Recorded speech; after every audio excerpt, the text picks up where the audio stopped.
nakita ko na kung nagkakahalaga siya ng 7,000, di ba?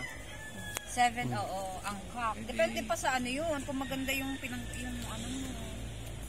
Oh, kaya nga, dito kami kukuha. Sigurado maganda eh. Dahil ilang taon na nag-ano si papa mo? Since binata. Talaga? So, ibig sabihin, itong farm nyo dito, ito na talaga yan. Oo.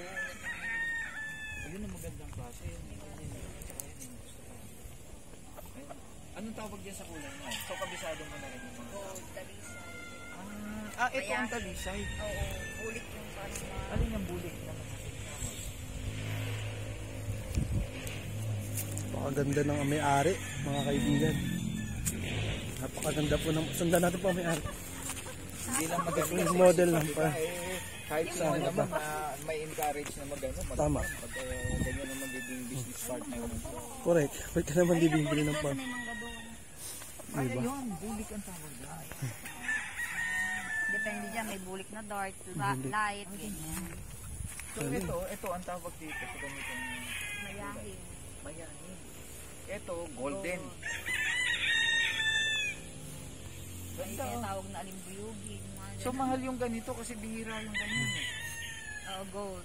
Depende sa pa-partner mo na inahin sa kaas. Ganda oh. So alam mo na rin yung pagka-i-breed yung ano yung magiging kalalabasan. Oo. Pinapapaalam nila mga breeder. May breeder kasi tinatawag. So tinuturo nila sa iyo na pagka ito yung pinag-mix Oo, natin. ito ang lalabas. Galing.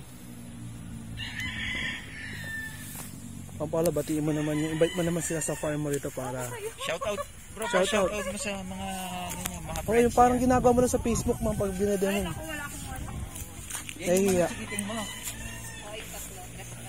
Tres Marias. Yan, Diba? binabae. Ganyan, diba? Ah, ito binabae. Bakit? Paano siya? Dito panlaban. Yan, binabae. So hindi ito panlaban. Laban din. Ay, panlaban. Panlaban. Yung niya is parang inahin. Pero Tapos may Hi, baby. tandang talaga.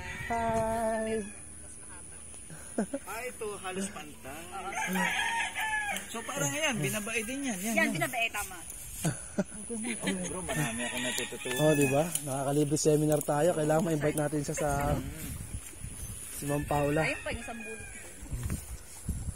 Invite na. Ito pala yung model mo.